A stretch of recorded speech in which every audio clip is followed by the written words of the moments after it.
यह कहानी सिर्फ एक लड़की की हत्या की नहीं है। यह कहानी है समाज की लापरवाही, प्रशासन की नाकामी और न्याय के लिए उठती आवाज की। 19 साल की मासूम मनीषा, जो भिवानी जिले के सिंहासी गांव में प्ले स्कूल टीचर थी, अब इस दुनिया में नहीं रही। लेकिन उसके सवाल अब भी जिंदा हैं। सवाल यह है कि आखिरकार उसकी हत्या किसने की, और उससे भी बड़ा सवाल, क्यों की। 11 अगस्त 2025 की सुबह मनीषा रोज की तरह घर से निकली। परिवार को लगा कि वह स्कूल जा रही है, लेकिन उस दिन शाम तक वह घर नहीं लौटी। परिजनों ने पुलिस को गुमशुदा होने की रिपोर्ट दी, मगर पुलिस का रवैया बेहद लापरवाही था। पुलिस ने इसे एक सामान्य मामला समझकर कहा, शायद लड़की भाग गई होगी। किसी ने अंदाजा भी नहीं लगाया था कि 48 घंटे बाद कितना खौफनाक नज़ारा देखने को मिलेगा उस गांव में। कुछ समय बाद 13 अगस्त की सुबह गांव के ही खेतों में मनीषा का शव मिला। गला रेत कर उसकी बेरहमी से हत्या की गई। खबर जैसे ही फैली, पूरे गांव में मातम सा छा गया। पिता संजय की आंखों से आंसू रुक नहीं रहे थे। वे चिल्ला चिल्ला कर एक ही बात कहते रहे, अगर पुलिस ने वक्त पर कार्रवाई की होती तो मेरी बेटी जिंदा होती। शहर सड़कों पर लोग उतर आए। लोगों ने सड़कों पर जाम लगाया, महिलाओं ने कैंडल मार्च निकाले, युवाओं ने पुलिस स्टेशन को घेरना स्टार्ट कर दिया। हर तरफ एक ही नारा गूंज रहा था, मनीषा को न्याय दो। भीड़ इतनी बड़ी हो गई कि प्रशासन हिल गया। जगह जगह पुलिस बल तैनात करना पड़ा, लेकिन गुस्सा शांत नहीं हो रहा था। जनता के दबाव के बाद सरकार हरकत में आई। भिवानी के एसपी मनवीर सिंह को तुरंत हटा दिया गया और आईपीएस सुनीता कुमार को नई जिम्मेदारी दी गई। कई पुलिसकर्मियों को निलंबित भी किया गया। मुख्यमंत्री नायब सिंह सैनी ने मीडिया के सामने कहा, यह बेटी हमारी भी थी। राजनीति से ऊपर उठकर हम सीबीआई जांच कराएंगे और दोषियों को सजा दिलाएंगे।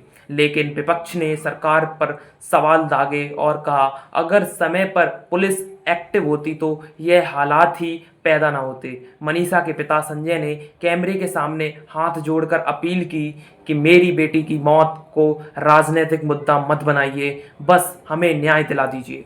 उनकी आवाज़ कांप रही थी, लेकिन आंखों में दृढ़ता थी। ये सिर्फ एक बाप की लड़ाई नहीं थी, बल्कि हर उस पिता की लड़ाई थी जिसकी बेटी सुरक्षित नहीं है। लगातार बढ़ते दबाव और विरोध के बाद मामला सीबीआई को सौंप दिया गया है। लोग उम्मीद करने लगे कि अब सच्चाई बाहर आएगी, लेकिन जांच शुरू होने से पहले ही सोशल मीडिया पर तरह तरह की अफवाहें फैलने लगी। किसी ने इसे ऑनर किलिंग बताया, तो किसी ने इसे गैंगस्टर एंगल। लोग उलझते गए और परिवार की तकलीफ और बढ़ती गई। तभी एक महिला पत्रकार ने बड़ा खुलासा किया।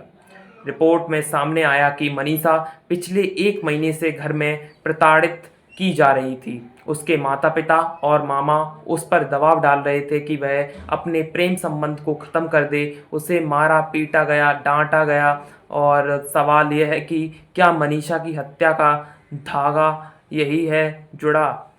क्या परिवार के भीतर ही कोई रहस्य छिपा है, या फिर कोई बाहरी साजिश? सरकार ने घोषणा की है कि जो भी आरोपी की पहचान या जानकारी देगा, उसे 51 लाख रुपए का इनाम दिया जाएगा। यह इनाम ही बताता है कि मामला कितना गंभीर है और पेचीदा है।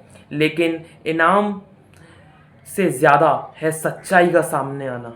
मनीषा केस ने हरियाणा की नहीं, बल्कि पूरे देश को बहस छेड़ दी है। क्या बेटियां घर से बाहर सुरक्षित हैं? क्या पुलिस तंत्र इतना कमज़ोर हो चुका है कि एक पिता की शिकायत को गंभीरता से नहीं? और सबसे बड़ा सवाल हमारा, क्या हमारी बेटियों के सपने समाज की सोच और कट्टरता की भेंट चढ़ जाएंगे? आज मनीषा हमारे बीच नहीं है, लेकिन उसकी मुस्कान, उसकी मासूमियत और उसके सवाल अब भी जिंदा हैं। यह केस केवल एक हत्या का मामला नहीं, बल्कि सिस्टम की असफलता का आईना है। जब तक गुनहगार सजा नहीं पाते, तब तक यह लड़ाई जारी रहेगी। और हमें ये याद रखना होगा कि न्याय सिर्फ मनीषा के लिए नहीं, बल्कि हर उस लड़की के लिए ज़रूरी है जो आज डर में जी रही है। न्याय तभी पूरा होगा जब हर बेटी बिना डर के सांस ले सकेगी। #Justice for Manisha, #Stop Crime Against Women। जय हिंद, जय भारत।